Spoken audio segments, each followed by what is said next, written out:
Okay, so OCR history, causes of the Cuban Missile Crisis. Okay. So, where did this whole thing begin? It began in 1959 in Cuba under the rule of a man named Batista, who was pretty much in the pocket of the USA, the force of freedom and capitalism, which is pretty much what we have today, although a variant of it, we should say.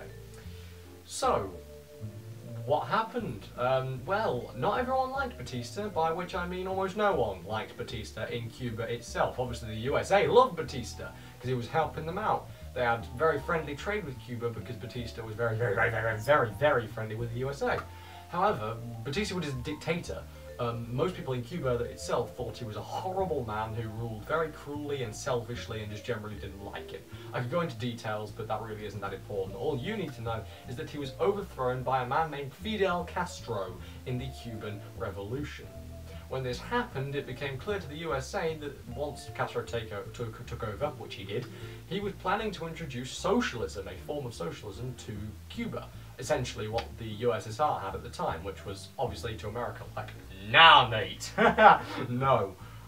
So because of this, when Castro successfully held this revolution in Cuba and set up his own government, the USA stopped trading sugar with them. They stopped buying sugar from Cuba, and that was Cuba's largest export by a long way, which of course was going to hit them massively economically. The USA thought that this would shut them down, just shut Cuba down altogether. It really didn't. It did not do that. They then just stopped trading with Cuba altogether, stopped buying and stopped selling to Cuba, full stop. This also did not work. They were really struggling to just take out Cuba altogether economically. It just didn't work. Because of this, they eventually resorted to something called the Bay of Pigs invasion, which happened in 1961. Essentially, because this is the Cold War we're talking about, the USA couldn't just invade Cuba and get rid of Castro for fear of getting nuked, for fear of having nuclear missiles launched at them by the USSR.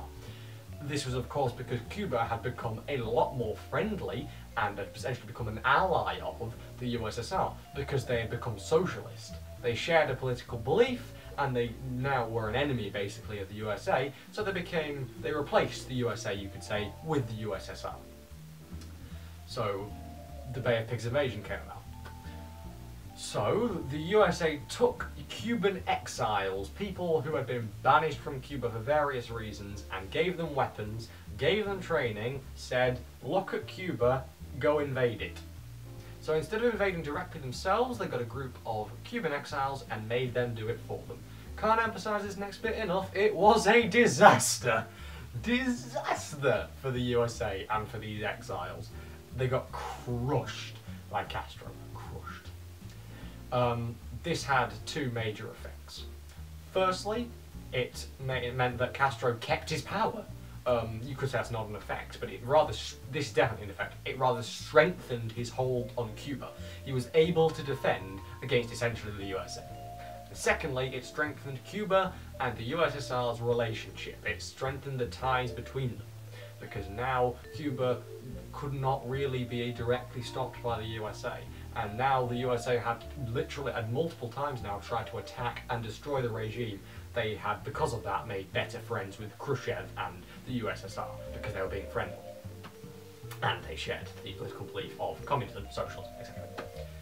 Okay, so you've got the Bay of Pigs and you've got America's initial attempt to shut them down. What was next? Well, the major cause of the Cuban Missile Crisis was, of course, the missiles.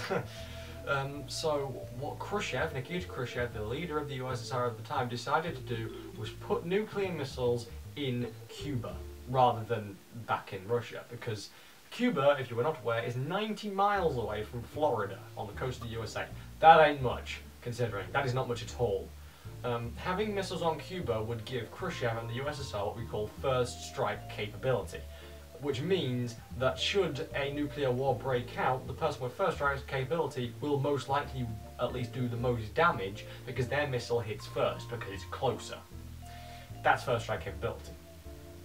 Other reasons that Khrushchev put it wasn't just a singular missile, these missiles on Cuba was to defend Cuba, because now not only were the USSR and Cuba allies, but the USA had tried constantly to get rid of Castro. So he needed defending. Cuba needed defense. So they put these missiles on Cuba.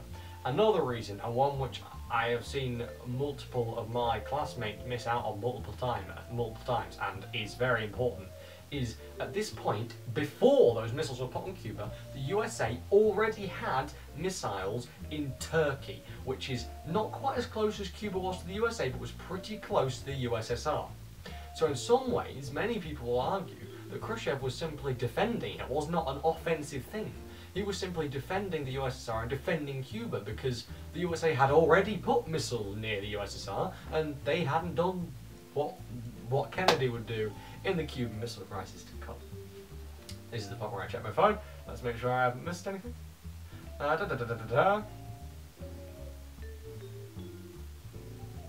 No, that is all I'm going to cover in this video.